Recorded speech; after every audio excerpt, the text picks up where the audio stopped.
ನಾಗಮಂಗಲ ಗಲಭೆಯಲ್ಲಿ ಸಾಕಷ್ಟು ಆಸ್ತಿ ಪಾಸ್ತಿಗಳು ಹಾನಿಗೆ ಒಳಗಾಗಿದ್ವು. ನಾಗಮಂಗಲ ಸಂತ್ರಸ್ತರಿಗೆ ಇದೀಗ ಎಚ್ ಡಿ ಕುಮಾರಸ್ವಾಮಿ ನೆರವಾಗಿದ್ದಾರೆ.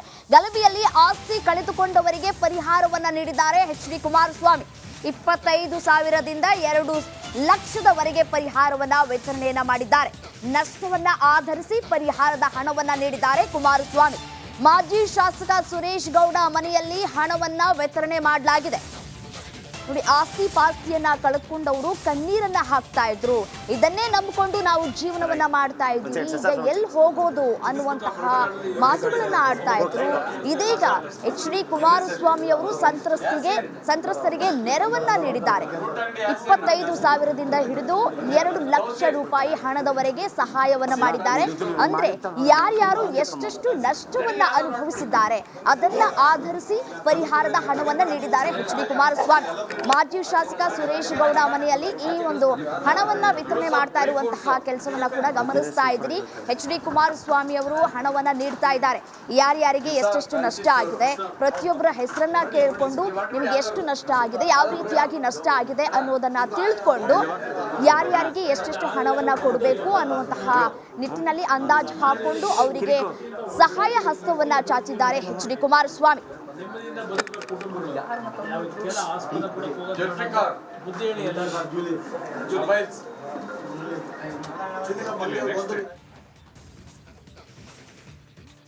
ನಾಗಮಂಗಲ ಗಲಭೆಗೂ ಸಿಎಂ ಕುರ್ಚಿಗೂ ಲಿಂಕ್ ಇದೆ ಅಂತ ಹೇಳಿ ಕೇಂದ್ರ ಸಚಿವ ಎಚ್ ಡಿ ಕುಮಾರಸ್ವಾಮಿ ಹೊಸ ಬಾಂಬ್ ಸಿಡಿಸಿದ್ದಾರೆ. ಸಿದ್ದರಾಮಯ್ಯರನ್ನ ಕೆಳಗಿಳಿಸೋದಕ್ಕೆ ನಡೆದಿದ್ಯಾ ಪ್ರೀ ಪ್ಲಾನ್ ಅನ್ನುವಂತಹ ಪ್ರಶ್ನೆಗಳು ಉದ್ಭವ ಆಗ್ತಾ ಇದೆ. ಸಿಎಂಗೆ ಕೆಟ್ಟ ಹೆಸರನ್ನ ತರೋದಕ್ಕೆ ಕಾಂಗ್ರೆಸ್ಸಿಗರಿಂದಲೇ ಕೃತ್ಯವನ್ನ ಎಸಗಲಾಗಿದೆ. ವೀರೇಂದ್ರ ಪಾಟೀಲ್ ಕಾಲದ ಘಟನೆಗೆ ಲಿಂಕ್ ಅನ್ನ ಕೊಟ್ಟಿದ್ದಾರೆ ಕುಮಾರಸ್ವಾಮಿ. ವೀರೇಂದ್ರ ಪಾಟೀಲ್ ಸಿಎಂನಿಂದ ಇಳಿಯೋದಕ್ಕೆ ಅಂದು ಗಲಭೆ ಆಗಿತ್ತು. ಅದೇ ರೀತಿಯಾದಂತಹ ಗಲಭೆಗಳು ಇವಾಗ ಆಗ್ತಾ ಇದೆ. ಈಗಲೂ ಕಾಂಗ್ರೆಸ್ ನಾಯಕರೇ ಈ ಒಂದು ಘಟನೆಯನ್ನ ಮಾಡಿಸಿದ್ದಾರೆ. ಈ ಬಗ್ಗೆ ತನಿಖೆ ಮಾಡಿಸಲಿ ಅಂತ ಹೇಳಿ ಕುಮಾರಸ್ವಾಮಿ ಸವಾಲ್ ಕೂಡ ಹಾಕಿದ್ದಾರೆ. ರಾಮನಗರ ಚನ್ನಪಟ್ಟಣದಲ್ಲಿ ಕಾಂಗ್ರೆಸ್ ನಾಯಕರೇ ಬೆಂಕಿಯನ್ನ ಹಚ್ಚಿಸಿ ಗಲಭೆಯನ್ನ ಮಾಡಿಸಿದ್ರು ಅನ್ನುವಂತಹ ವಿಚಾರವನ್ನ ಕೂಡ ಅವರು ಪ್ರಸ್ತಾಪವನ್ನ ಮಾಡಿದ್ದಾರೆ.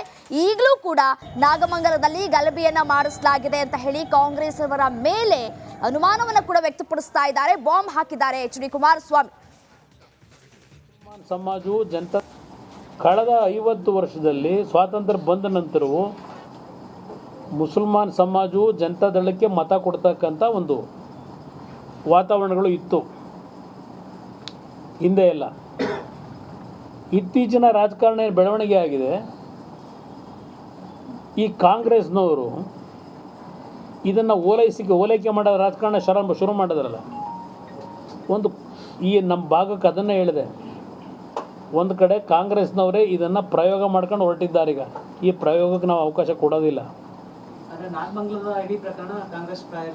ಇದರಲ್ಲಿ ಇದು ನೋಡಿದಾಗ ಏನು ಅನ್ನಿಸ್ತದೆ ನಿಮಗೆ? ನೀವು ಹೇಳಬೇಕು, ನಾನು ಹೇಳೋದಲ್ಲ, ಇದು ಜನ ಮಾತಾಡ್ತಾರೆ. ಈಗ ಯಾರು ಅಲ್ಲಿ ಮಸೀದಿ, ಈಗ 1 ನಿಮಿಷ ಏಕಾಏಕಿ ಕಲ್ಲು ತೂರಾಟ ಪ್ರಾರಂಭ ಆಯಿತು ಅಂತೀರಲ್ಲ, ಮೊದಲೇ ಸಿದ್ಧತೆ ಮಾಡದೇ ಇದ್ದಿದ್ರೆ ಕಲ್ಲು ತೂರಾಟ ನಡೀತು. ಎಲ್ಲಿತ್ತು ಕಲ್ಲಲ್ಲಿ? ರಸ್ತೆ ಒಳಗೆ ಕಲ್ಲಿತ್ತ? ಹೈವೇ ಅಲ್ಲೇನು ಜಲ್ಲಿಗಿಲ್ಲಿ ಹಾಕಿದ್ದಾರೆ ರಸ್ತೆಯಲ್ಲಿ? ಎಲ್ಲಿಂದ ಬಂತು ಕಲ್ಲು? ಎಲ್ಲಿಂದ ಬಂತು ತಲವಾರು? ಎಲ್ಲಿಂದ ಬಂತು ಪೆಟ್ರೋಲ್ ನಿಮ್ಮ ಬಾಂಬ್ಗಳು? ಈ 10 ನಿಮಿಷದಲ್ಲಿ ರೆಡಿ ಆಯ್ತಾ? ಅದು ಆ್ಯಸಿಡ್ ಬಾಟ್ಲುಗಳು ಎಲ್ಲ 10 ನಿಮಿಷದಲ್ಲಿ ರೆಡಿ ಆಯ್ತಾ? ಇದು ವ್ಯವಸ್ಥಿತವಾಗಿ ಮಾಡದೇ ಇದ್ದಿದ್ರೆ ಇದು ನಡೀಲಿಕ್ಕೆ ಸಾಧ್ಯವಾ? ಇಂಥ ಒಂದು ಘಟನೆ ಇವತ್ತು ಒಂದು ಸಮಾಜದ ಮೇಲೆ ದಬ್ಬಾಳಿಕೆ ಆಯಿತು ಅಂತ ಹೇಳಲ್ಲ ನಾನು. ಈಗ ಮುಸಲ್ಮಾನ್ ಅಂಗಡಿಗಳನ್ನೂ ಸುಟ್ಟಿದ್ದಾರೆ, ಅವ್ರ ವ್ಯಾಪಾರ ಮಾಡ್ತಕ್ಕಂಥ ಮಳಿಗೆಗಳನ್ನು ಸುಟ್ಟಿದ್ದಾರೆ. ನಮ್ಮ ಹಿಂದೂ ಸಮಾಜದವರು ಕಷ್ಟಪಟ್ಟು ಜೀವನ ಮಾಡ್ತಕ್ಕಂಥ ಅವರ ಮಳಿಗೆಗಳನ್ನು ಸುಟ್ಟಿದ್ದಾರೆ, ಇವ್ರದ್ದು ಸುಟ್ಟಿದ್ದಾರೆ. ಹೋಮ್ ಮಿನಿಸ್ಟರ್ ಕೂಡ ಇದು ಸಣ್ಣ ಘಟನೆ ಅಂತ ಹೇಳ್ತಾರೆ. ಇದೆಲ್ಲ ನೋಡಿದ್ರೆ ಏನು ಅನ್ಸುತ್ತೆ ಸರ್ ಇಡೀ ಇನ್ಸಿಡೆಂಟ್? ನನಗೆ ಈ ಘಟನೆ ನೋಡಿದಾಗ ನೀವೇನೊಂದು ಒಳ್ಳೆ ಪ್ರಶ್ನೆ ಕೇಳಿದಿರಿ. ಹಿಂದೆ 1990ರಲ್ಲಿ ವೀರೇಂದ್ರ ಪಾಟೀಲ್ ಅವರನ್ನ ಮುಖ್ಯಮಂತ್ರಿ ಸ್ಥಾನದಿಂದ ಇಳಿಸ್ಲಿಕ್ಕೆ ಇದೇ ರಾಮನಗರ ಚನ್ನಪಟ್ಟಣದಲ್ಲಿ ಇದೇ ರೀತಿಯಲ್ಲಿ ಅಂಗಡಿಗಳಿಗೆ ನುಗ್ಗಿ ಬೆಂಕಿ ಇಟ್ಟು ದೊಡ್ಡ ಮಟ್ಟದಲ್ಲಿ ಲ್ಯಾಂಡ್ ಆರ್ಡರ್ ಪ್ರಾಬ್ಲಮ್ ಕ್ರಿಯೇಟ್ ಮಾಡಿದ್ರಲ್ಲ. ಅದನ್ನು ನಾನು ನೆನಪಿಸ್ಕೊಡ್ತೀನಿ. 1990 ವೀರೇಂದ್ರ ಪಾಟೀಲ್ ಸರ್ಕಾರ ತೆಗಿಬೇಕು ಅಂತೇಳಿ ಕಾಂಗ್ರೆಸ್ ನಾಯಕರುಗಳೇ ಅವತ್ತು ಆ 2 ತಾಲೂಕಿನಲ್ಲಿ ಅವಳಿ ನಗರಗಳು ದೊಡ್ಡ ಮಟ್ಟದಲ್ಲಿ ದಿನಸಿ ಅಂಗಡಿಗಳು ಪೇಟೆ ಬೀದಿನೆಲ್ಲ ಬೆಂಕಿ ಇಟ್ಟು ದೊಡ್ಡ ಒಂದು ಸಂಘರ್ಷ ನಡೀತಲ್ಲ. ಅವತ್ತು ಏನು ಕೋಮುಗಲಭೆ ಅನ್ಕೊಂಡ್ರೆ ಅದು ಕೋಮುಗಲಭೆ ಅಲ್ಲ, ಅದು ಇದೇ ಕಾಂಗ್ರೆಸ್ನ ಸ್ಪಾನ್ಸರ್ಡ್ ಕಾರ್ಯಕ್ರಮ.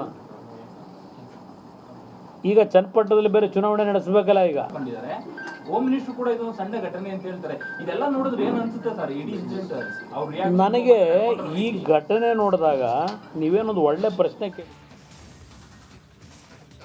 ನಾಗಮಂಗಲ ಗಲಭೆಯಲ್ಲಿ ಸಾಕಷ್ಟು ಆಸ್ತಿ ಪಾಸ್ತಿಗಳು ಹಾನಿಗೆ ಒಳಗಾಗಿದ್ವು. ನಾಗಮಂಗಲ ಸಂತ್ರಸ್ತರಿಗೆ ಇದೀಗ HD ಕುಮಾರಸ್ವಾಮಿ ನೆರವಾಗಿದ್ದಾರೆ. ಗಲಭೆಯಲ್ಲಿ ಆಸ್ತಿ ಕಳೆದುಕೊಂಡವರಿಗೆ ಪರಿಹಾರವನ್ನ ನೀಡಿದ್ದಾರೆ HD ಕುಮಾರಸ್ವಾಮಿ. 25,000ದಿಂದ 2 ಲಕ್ಷದವರೆಗೆ ಪರಿಹಾರವನ್ನ ವಿತರಣೆಯನ್ನ ಮಾಡಿದ್ದಾರೆ. ನಷ್ಟವನ್ನ ಆಧರಿಸಿ ಪರಿಹಾರದ ಹಣವನ್ನ ನೀಡಿದ್ದಾರೆ ಕುಮಾರಸ್ವಾಮಿ. ಮಾಜಿ ಶಾಸಕ ಸುರೇಶ್ ಗೌಡ ಮನೆಯಲ್ಲಿ ಹಣವನ್ನ ವಿತರಣೆ ಮಾಡಲಾಗಿದೆ. ನೋಡಿ, ಆಸ್ತಿ ಪಾಸ್ತಿಯನ್ನ ಕಳೆದುಕೊಂಡವರು ಕಣ್ಣೀರನ್ನ ಹಾಕ್ತಾ ಇದ್ರು. ಇದನ್ನೇ ನಂಬಿಕೊಂಡು ನಾವು ಜೀವನವನ್ನ ಮಾಡ್ತಾ ಇದ್ವಿ, ಈಗ ಎಲ್ಲಿ ಹೋಗೋದು ಅನ್ನುವಂತಹ ಮಾತುಗಳನ್ನ ಆಡ್ತಾ ಇದ್ರು. ಇದೀಗ HD ಕುಮಾರಸ್ವಾಮಿ ಅವರು ಸಂತ್ರಸ್ತರಿಗೆ ನೆರವನ್ನ ನೀಡಿದ್ದಾರೆ. 25,000ದಿಂದ ಹಿಡಿದು 2 ಲಕ್ಷ ರೂಪಾಯಿ ಹಣದವರೆಗೆ ಸಹಾಯವನ್ನ ಮಾಡಿದ್ದಾರೆ. ಅಂದ್ರೆ ಯಾರ್ಯಾರು ಎಷ್ಟೆಷ್ಟು ನಷ್ಟವನ್ನ ಅನುಭವಿಸಿದ್ದಾರೆ ಅದನ್ನ ಆಧರಿಸಿ ಪರಿಹಾರದ ಹಣವನ್ನ ನೀಡಿದ್ದಾರೆ HD ಕುಮಾರಸ್ವಾಮಿ. ಮಾಜಿ ಶಾಸಕ ಸುರೇಶ್ ಗೌಡ ಮನೆಯಲ್ಲಿ ಈ ಒಂದು ಹಣವನ್ನ ವಿತರಣೆ ಮಾಡ್ತಾ ಇರುವಂತಹ ಕೆಲಸವನ್ನ ಕೂಡ ಗಮನಿಸ್ತಾ ಇದ್ದೀರಿ. HD ಕುಮಾರಸ್ವಾಮಿ ಅವರು ಹಣವನ್ನ ನೀಡ್ತಾ ಇದ್ದಾರೆ. ಯಾರ್ಯಾರಿಗೆ ಎಷ್ಟೆಷ್ಟು ನಷ್ಟ ಆಗಿದೆ, ಪ್ರತಿಯೊಬ್ಬರ ಹೆಸರನ್ನ ಕೇಳಿಕೊಂಡು ನಿಮಗೆ ಎಷ್ಟು ನಷ್ಟ ಆಗಿದೆ, ಯಾವ ರೀತಿಯಾಗಿ ನಷ್ಟ ಆಗಿದೆ ಅನ್ನೋದನ್ನ ತಿಳಿದುಕೊಂಡು ಯಾರ್ಯಾರಿಗೆ ಎಷ್ಟೆಷ್ಟು ಹಣವನ್ನ ಕೊಡಬೇಕು ಅನ್ನುವಂತಹ ನಿಟ್ಟಿನಲ್ಲಿ ಅಂದಾಜು ಹಾಕೊಂಡು ಅವರಿಗೆ ಸಹಾಯ ಹಸ್ತವನ್ನ ಚಾಚಿದ್ದಾರೆ HD ಕುಮಾರಸ್ವಾಮಿ.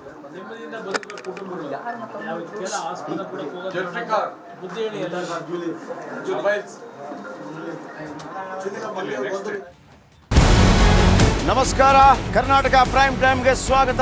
ನಾನು ಜಯಪ್ರಕಾಶ್ ಶೆಟ್ಟಿ. ಇಡೀ ಕರ್ನಾಡು ಇವತ್ತು ರೆಬೆಲ್ ಆಗಿ ನಿಂತಿದೆ. ಈ ಹಗರಣಗಳನ್ನು ಸದನದಲ್ಲಿ ಪ್ರಸ್ತಾಪ ಮಾಡಲು ಕೂಡ ಕಾಂಗ್ರೆಸ್ ಹಿಂದೇಟು ಹಾಕಿದ್ದೇಕೆ? ನಿಮ್ಗೆ ಸಂಬಳ ಅದಕ್ಕೆ, ನಿಮಗೆ ವಾಹನ ಅದಕ್ಕೆ, ನಿಮಗೆ ವೆಪನ್ ಅದಕ್ಕೆ, ನೀವು ಅದನ್ನು ಸೆರೆ ಹಿಡಿಬೇಕಾಗಿತ್ತು. ನೀವು ವಿದ್ಯುತ್ ಬರ ಇದೆ ಅಂತ ಹೇಳ್ತಾ ಇದ್ದೀರಿ, ಎಲ್ಲಿ ಬರ ಇದೆ ನೀವು ಹೇಳಬೇಕು. ಪಾಕಿಸ್ತಾನ್ ಆಕ್ಯುಪೈಡ್ ಕಾಶ್ಮೀರ್ ಅದು ಎಂದೆಂದಿಗೂ ನಮ್ಮದು. 40 ಮೆಷಿನ್ಗಳು ತಂದಿತ್ತು ನೋಟ್ ಎಣಿಸುವುದಕ್ಕೆ, ಅದೇ ಹಾಳಾಯಿತು. ಮಥುರಾದ ಗಲಾಟೆ ಇದೆಯಲ್ಲ, ಅದು ಸ್ಥಳೀಯವಾಗಿ ಕೂತು ಪರಿಹರಿಸಬಹುದಾದಂಥ ಕಾನೂನಿದೆ. ಗ್ಯಾರಂಟಿ ಯೋಜನೆಯಿಂದ ನಷ್ಟ ಆಗಿದೆ, ಲಾಭ ಆಗಿದೆ, ದಯವಿಟ್ಟು ಹೇಳಿ. Dawood Ibrahim most wanted criminal ಯಾವಾಗಾದ ಅಂದರೆ ಇಲ್ಲಿ ತನಕ ಭಾರತ ದೇಶದಲ್ಲಿ ಓರ್ವ ದಲಿತ ಪ್ರಧಾನಿಯಾದಂಥ ಇತಿಹಾಸವೇ ಇಲ್ಲ. ರಿಪಬ್ಲಿಕ್ ವರ್ಲ್ಡ್ ಆಪ್ ಇದು ಕೇವಲ ಅಪ್ಲಿಕೇಶನ್ ಅಲ್ಲ, ಸಮಗ್ರ ಸುದ್ದಿಗಳ ಸಂಪರ್ಕ ಮಾರ್ಗಕ್ಕೆ ಕ್ರಾಂತಿಕಾರಿ ಬದಲಾವಣೆ. ರಿಪಬ್ಲಿಕ್ ವರ್ಲ್ಡ್ ಆಪ್ ಕೇವಲ ಸುದ್ದಿ ಅಪ್ಲಿಕೇಶನ್ ಅನ್ನ ಪರಿಚಯ ಮಾಡ್ತಾ ಇಲ್ಲ, ಬದಲಾಗಿ ಡಿಜಿಟಲ್ ಸುದ್ದಿ ಬಳಕೆಯ ಹೊಸ ಯುಗಕ್ಕೆ ನಾಂದಿ ಹಾಡ್ತಾ ಇದೆ. ಇದೊಂದು ಬ್ರೇಕಿಂಗ್ ನ್ಯೂಸ್, ಪ್ರಭಾವಶಾಲಿ ಕಾರ್ಯಕ್ರಮಗಳಿಗೆ ಗಟ್ಟಿಯಾದ ವೇದಿಕೆ. ರಿಪಬ್ಲಿಕ್ ವರ್ಲ್ಡ್ ಅಪ್ಲಿಕೇಶನ್ ಈಗ ಲೈವ್ ಆಗಿದೆ. ಗೂಗಲ್ ಪ್ಲೇ ಸ್ಟೋರ್ ಮತ್ತು ಆಪಲ್ ಆಪ್ ಸ್ಟೋರ್ ಎರಡರಲ್ಲೂ ಲಭ್ಯವಿದೆ. ಈಗಲೇ ಡೌನ್ಲೋಡ್ ಮಾಡಿ.